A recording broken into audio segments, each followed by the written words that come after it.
Assalamualaikum warahmatullahi wabarakatuh. Perkenalkan, nama saya Ferdian Ramadan dengan NPM 233510315 dari kelas 6A. Nah, di sini saya akan menjelaskan materi dari modul pertemuan 1 hingga 7 dalam praktikum Big Data. Dan selanjutnya saya akan menjelaskan penerapan contoh dari modul 7.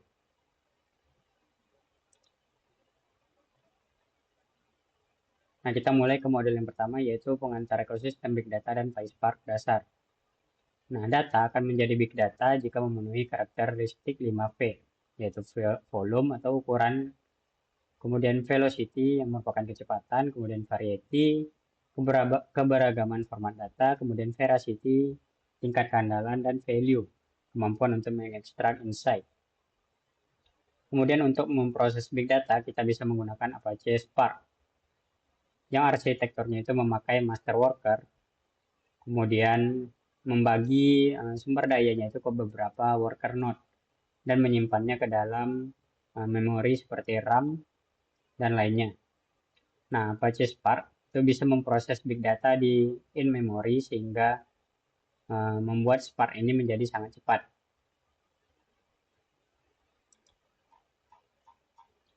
Kita lanjut ke modul 2. Pada modul 2 ini kita mempelajari tahap penyimpanan dalam big data yang merupakan storage atau penyimpanan data, di mana data yang besar itu disimpan di HDFS atau Hadoop Distributed File System dan memecah, yang dimana HDFS ini memecah data ke berbagai node. Ada yang namanya name node, kemudian data node yang mana data node ini tempat penyimpanan datanya, sementara name node itu pengatur utamanya. Nah, di sini juga kita belajar bagaimana menyambungkan Python untuk mengunggah file CSV mentah ke dalam sistem HDFS. Kemudian kita lanjut ke modul yang ketiga. Setelah kita mempelajari cara menyimpan data di modul kedua tadi, di mana seringkali data tersebut masih kotor. Nah, di modul ketiga ini kita akan melakukan data preparation atau data wrangling. Nah, untuk proses ini kita bisa menggunakan struktur data bernama data frame di Apache Spark untuk membersihkan data seperti menangani nilai yang kosong atau missing value atau null, kemudian menyeragamkan format data atau timestamp, hingga menggunakan regex untuk mengekstrak informasi atau mengekstrak teks spesifik dari log data. Nah, itu untuk modul 3. Kemudian kita masuk ke modul 4, yaitu Spark SQL, Query Complex, Join, dan Agregasi. Nah, setelah kita mempelajari cara melakukan data wrangling atau data preparation di modul 3, maka di modul 4 ini kita akan belajar cara menganalisis datanya menggunakan Spark SQL.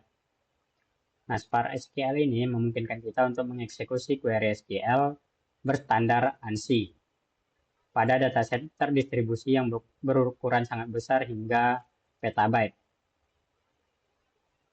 Nah, dalam proses analisis itu kita bertumpu pada 3 pilar utama. Yang pertama yaitu joins, yang menggabungkan beberapa dataset terpisah berdasarkan kunci relasional, seperti inner join, left join, right join, atau full outer join. Kemudian aggregation, yaitu merangkum kelompok data menggunakan fungsi statistik seperti sum, average, dan count, kemudian dikombinasikan dengan klausa group by. Yang ketiga yaitu window function,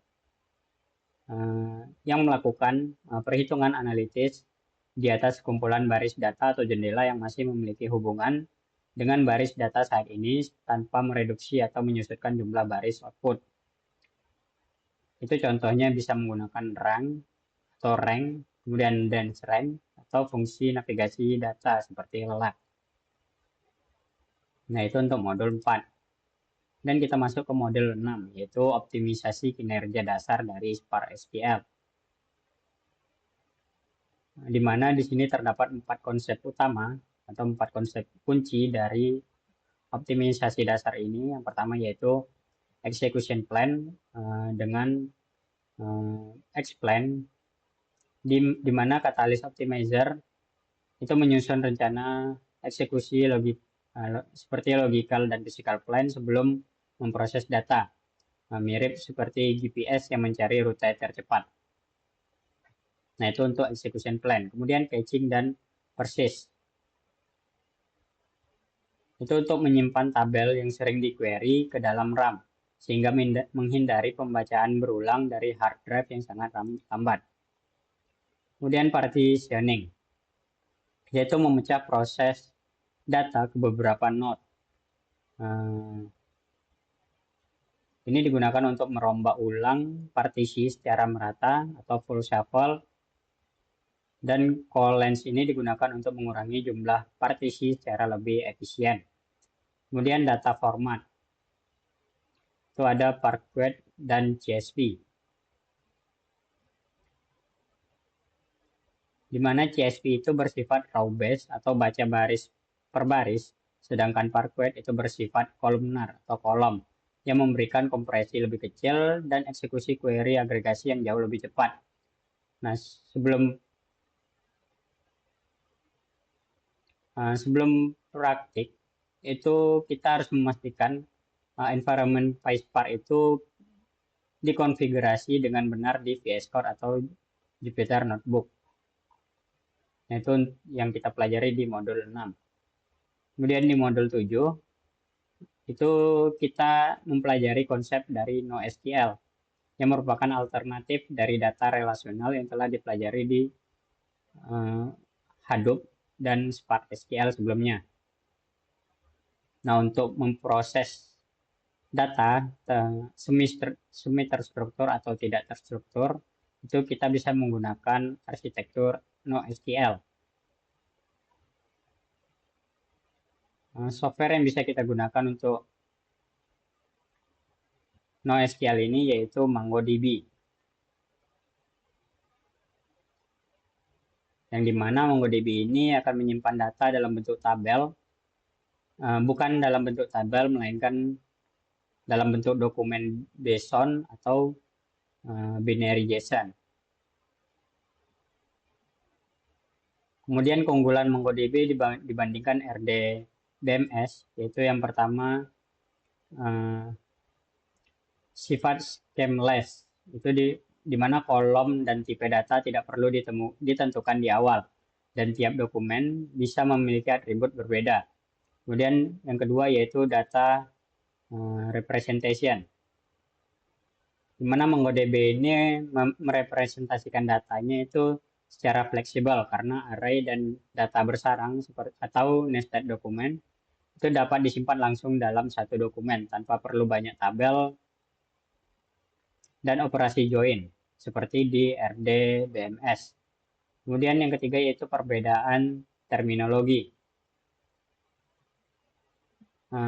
Tabel pada RDBMS itu setara dengan collection, dan row itu setara dengan dokumen di MongoDB. Itu perbedaan antara database di RDBMS dan database di MongoDB. Selanjutnya kita masuk ke penerapan contoh dari yang saya ambil di sini modul 7, yaitu penerapan data store non-relasional atau NoSQL menggunakan MongoDB. Nah, tahapan pertama yaitu persiapan instalasi.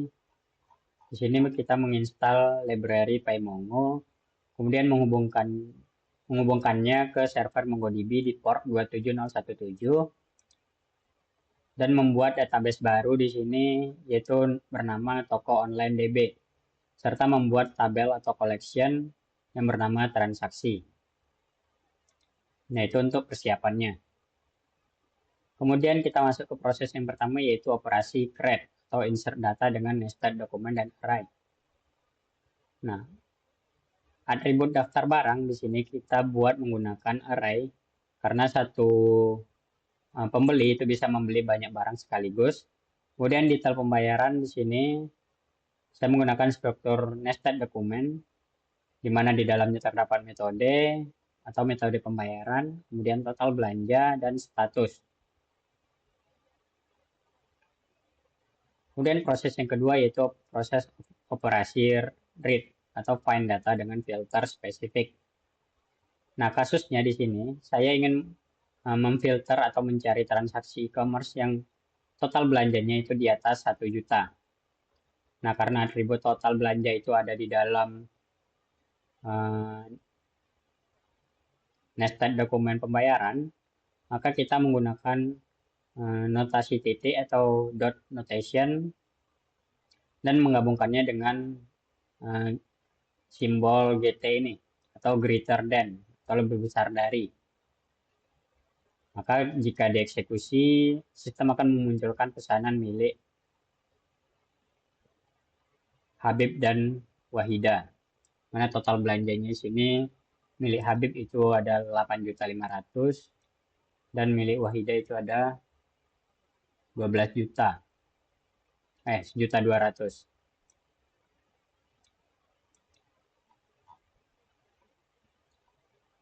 Terakhir yaitu proses operasi update dan delete.